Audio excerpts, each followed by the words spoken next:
My people, you're welcome to my channel, Nigerian News and Entertainment.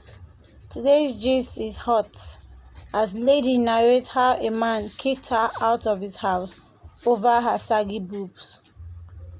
A Nigerian lady identified as Chidima took to social media to narrate how a friend kicked her out of his house because of her saggy boobs. According to the lady, she visited a man whom she met months ago. When she arrived at the man's house, he pleaded with her to sleep over, which she agreed.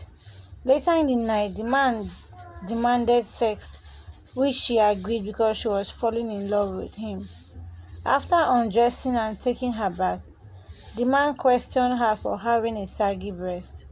However, her explanation was ignored as the man kicked her out of his house in the middle of the night. Let me know what you think in the comment section.